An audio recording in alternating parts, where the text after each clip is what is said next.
السلام علیکم دوستو صرف میاں نواز شریف نہیں بلکہ پورے شریف خاندان کی نہ تو کوئی اخلاقیات ہے اور نہ ہی کوئی کردار۔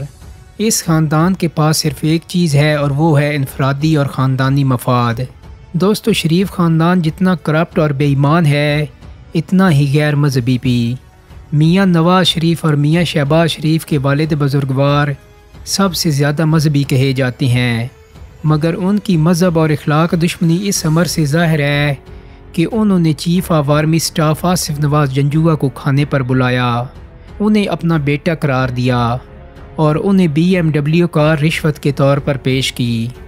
راویان روایت کا کہنا ہے کہ جنرل آصف نواز نے رشوت کی طرف آنکھ اٹھا کر بھی نہ دیکھا، مگر بہرحال بڑے شریف صاحب نے جنرل آصف نواز کی وفاداری اور ضمیر کو خریدنے کے لیے بڑی چال چلنے سے گریز نہیں کیا۔ رشوت ہر صورت میں بری ہے، مگر سیاسی رشوت اس لیے زیادہ بری ہوتی ہے کہ اس سے اجتماعی خرابیوں کی راہ ہموار ہوتی ہے۔ معروف سیاستدان چودھری شجاعت نے اپنی خود نوشت سچ تو یہ ہے میں لکھا ہے کہ ان کے اور شریفوں کے درمیان معاہدہ ہوا تو میاں شہباز شریف قرآن پاک اٹھا لائے اور کہا کہ قرآن ہمارے اور آپ کے درمیان ضامن ہے، ہم آپ سے کیے گئے ایک ایک وعدے کو پورا کریں گے۔ مگر چودھری شجاعت کے بقول شریف خاندان نے اپنا کوئی وعدہ بھی پورا نہیں کیا۔ ظاہر ہے کہ جس وقت شہباز شریف قرآن کو ضامن بنانے کی بات کر رہے ہوں گے اس وقت میاں نواز شریف اور دوسرے شریف بھی موجود ہوں گے۔ اس اعتبار سے دیکھا جائے تو شریفوں نے اجتماعی طور پر قرآن کو ضامن بنایا۔ مسلمانوں کی روحانی اور اخلاقی حالت اچھی نہیں، مگر کمزور سے کمزور مسلمان بھی جب قرآن پاک کو گواہ بنا لیتا ہے تو وہ اپنے وعدے کو پورا کرتا ہے، مگر شریف خاندان نے قرآن کی حرمت کا بھی پاس نہ کیا۔ دوستو یہ جرت شریف خاندان کے سوا شاید ہی کبھی کسی مسلم خاندان نے کی ہوگی۔ اس ایک واقعہ سے اندازہ کیا جا سکتا ہے کہ شریف خاندان کا اجتماعی باطن کتنا تاریک ہے اور اس خاندان کے ووٹرز اور سپورٹر کس طرح شریف خاندان کو طاقت مہیا کر کے اپنی دنیا اور آخرت تباہ کر رہے ہیں۔ دوستو ایک زمانہ تھا کہ سابق امیر جماعت اسلامی قاضی حسین احمد شریف خاندان کے اتنے قریب تھے کہ شریف خاندان اپنے خاندانی جھگڑوں میں قاضی صاحب کو ثالث بنایا کرتے تھے اور بلا شبہ قاضی صاحب اس قابل تھے کہ انہیں ثالث بنایا جائے۔ مگر پھر ایک وقت وہ آیا کہ میاں نواز شریف نے پوری ڈٹائی سے قاضی صاحب پر 10 کروڑ روپے لینے کا شرمناک الزام لگایا۔ یہ شریف خاندان کی محسن کشی کی ایک صورت تھی اور محسن کش لوگوں کی مذہبیت اور اخلاقیات ایک دھوکے کے سوا کچھ نہیں ہوتی۔ میاں نواز شریف نے قاضی صاحب کے ساتھ جو کیا اسے عام آدمی کی زبان میں استعمال کرو اور پھینکو کہتے ہیں۔ یہی تماشا میاں صاحب نے طاہر القادری کے حوالے سے کیا۔ ایک وقت تھا کہ میاں نواز شریف طاہر القادری کے مرید تھے۔ اس وقت میاں صاحب نے طاہر القادری کو اپنی پیٹھ پر سوار کر کے عمرہ کرایا، مگر بعد میں یہی میاں نواز شریف طاہر القادری کو فتنہ قرار دیتے رہے۔ بلا شبہ انسان سے انسان کو سمجھنے میں غلطی بھی ہو جاتی ہے، مگر میاں نواز شریف نے جو کچھ قاضی صاحب اور طاہر القادری کے ساتھ کیا وہی کچھ انہوں نے جنرل ضیاء الحق کے ساتھ بھی کیا، حالانکہ جنرل ضیاء الحق شریف خاندان کے سب سے بڑے محسن تھے۔ جنرل ضیاء الحق کی وجہ سے شریف خاندان کو اپنے کارخانے واپس ملے۔ جنرل ضیاء الحق کی وجہ سے میاں نواز شریف سیاست میں آئے اور اعلیٰ ترین عہدوں تک پہنچے، اور یہی وجہ ہے کہ میاں نواز شریف جنرل ضیاء الحق کو اپنا روحانی باپ کہا کرتے تھے۔ مگر جنرل ضیاء الحق کے مرنے کے کچھ عرصہ بعد شریفوں نے جنرل ضیاء الحق کو بھی الوداع کہا اور اب وہ ان کا ذکر ایک آمر کے طور پر کرتے ہیں۔ کتنی عجیب بات ہے کہ کبھی جنرل ضیاء میاں صاحب کے باپ تھے اور اب باپ ہیں۔ اس سے اندازہ کیا جا سکتا ہے کہ شریف خاندان کا کیا مذہب ہے، کیا اخلاق ہے اور کیا تہذیب۔ اسلامی جمہوری اتحاد کے زمانے میں ملک پیپلز پارٹی کے حامیوں اور مخالفین میں بٹا ہوا تھا۔ میاں صاحب اسلامی جمہوری اتحاد کے رہنما تھے اور اسلامی جمہوری اتحاد میں نام کے لیے صحیح اسلامی لگا ہوا تھا، مگر میاں نواز شریف نے اسلام کی رتی برابر بھی پرواہ نہ کی۔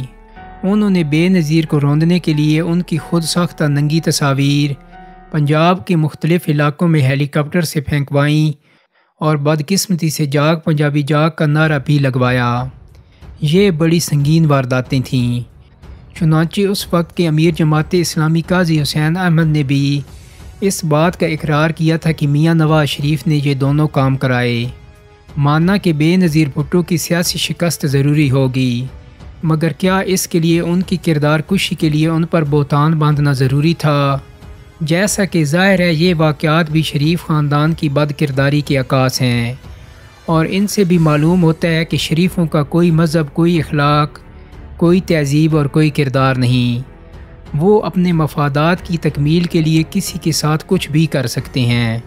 قاضی حسین احمد بتاتے ہیں کہ ایک روز میں میاں نواز شریف کے ساتھ موجود تھا کہ انہوں نے مجیب الرحمن شامی کو برا بھلا کہنا شروع کر دیا۔ قاضی صاحب کے بقول انہوں نے میاں صاحب سے کہا کہ شامی صاحب اتنے برے بھی نہیں ہیں۔ یہ سن کر میاں نواز شریف نے فرمایا کہ قاضی صاحب آپ شامی کو نہیں جانتے، اسے پیسے ملنے میں دیر ہو جاتی ہے تو وہ فون کر کر کے جینا حرام کر دیتا ہے۔ اس سے معلوم ہوتا ہے کہ شریف خاندان صحافیوں کو خریدنے کا کام شروع سے کرتا آیا ہے۔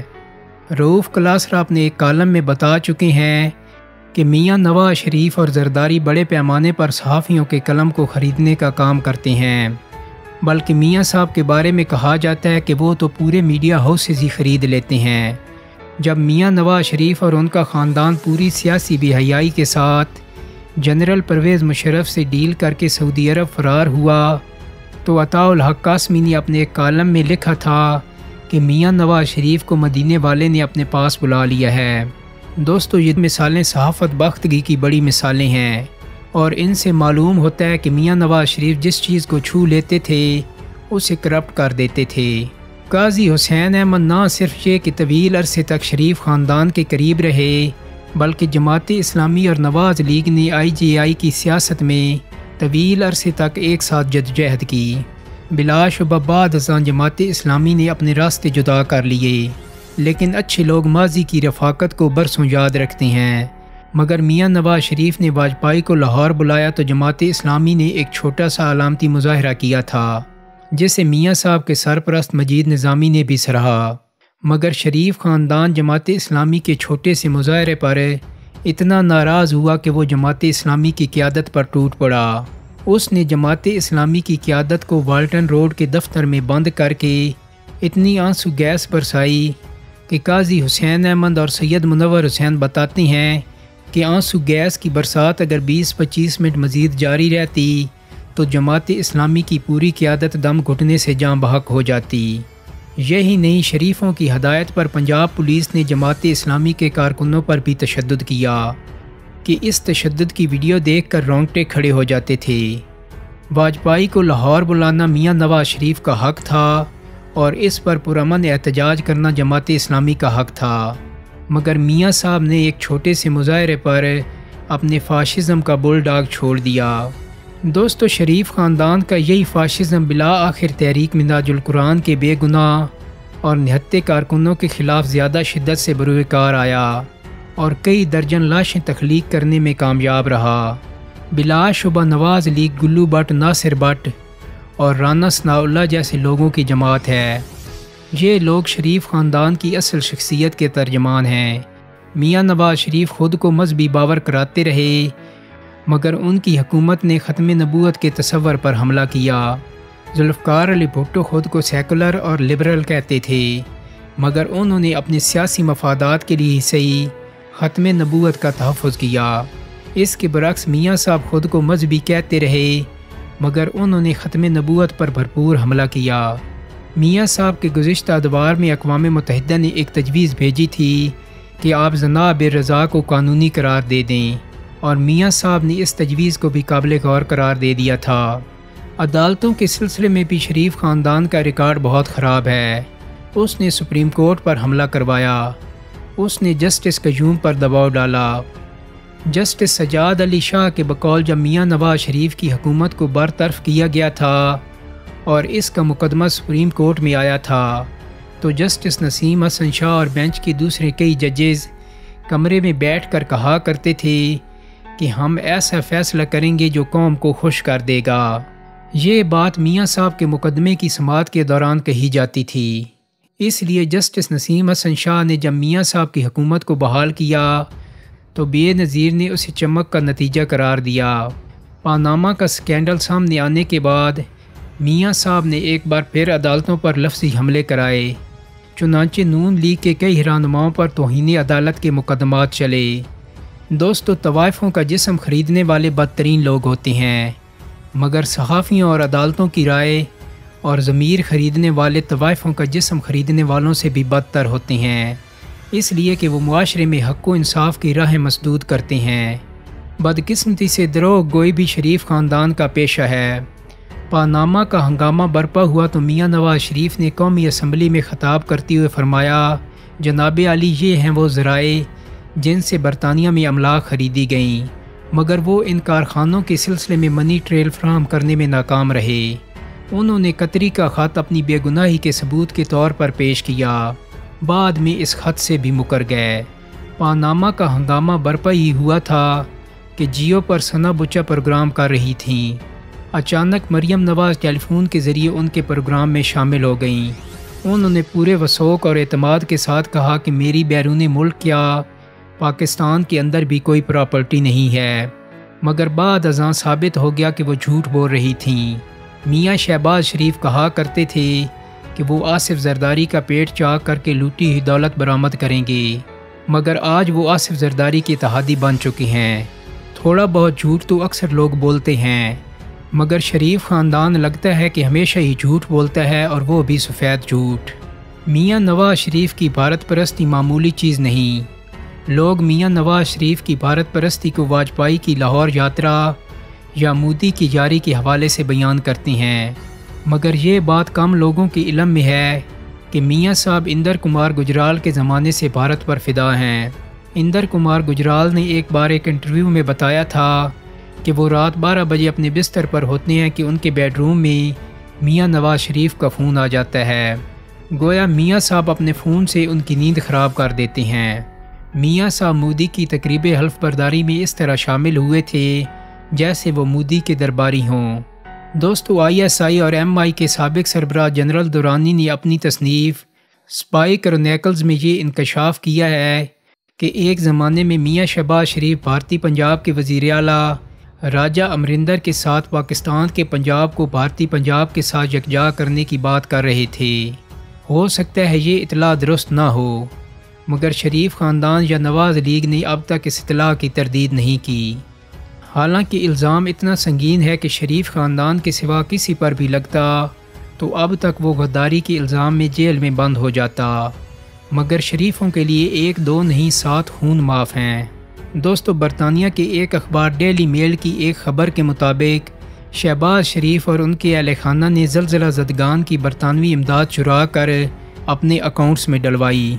خبر کے مطابق برطانیہ میں زیر حراست برطانوی شہری آفتاب محمود نے شہباز خاندان کے لیے منی لانڈرنگ کی تھی۔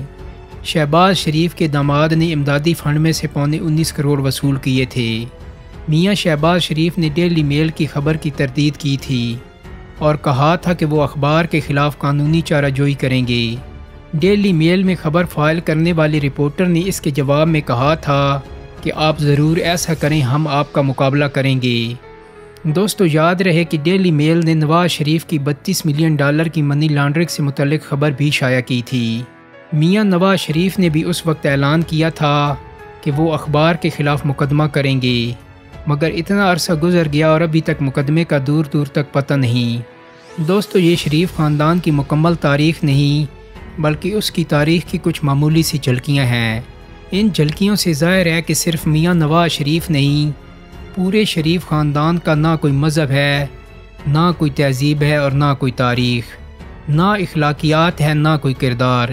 اس خاندان کے پاس صرف ایک چیز ہے، انفرادی اور خاندانی مفاد۔ لیکن سوال تو یہ ہے کہ جو لوگ ان تمام حقائق سے آگاہ ہونے کے باوجود شریف خاندان کے ووٹر اور سپورٹر بنے ہوئے ہیں، کیا ان کا ضمیر انہیں ملامت نہیں کرتا؟ دوستو، کمنٹس میں اپنی قیمتی رائے سے آگاہ ضرور کیجیے گا۔ امید کرتا ہوں کہ میری آج کی ویڈیو آپ کو پسند آئی ہوگی۔ اگر ویڈیو اچھی لگی ہے تو اس کو لائک اور شیئر کر دیں۔ میرے چینل کو سبسکرائب کرنے کے ساتھ ساتھ بیل آئیکن کو بھی کلک کر دیں تاکہ آپ کو میری آنے والی مزید ویڈیوز کے نوٹیفیکیشن ملتے رہیں۔ بہت جلد ہی ایک نئی ویڈیو کے ساتھ ملاقات ہوگی۔ اپنا بہت سارا خیال رکھیے گا۔ اللہ حافظ۔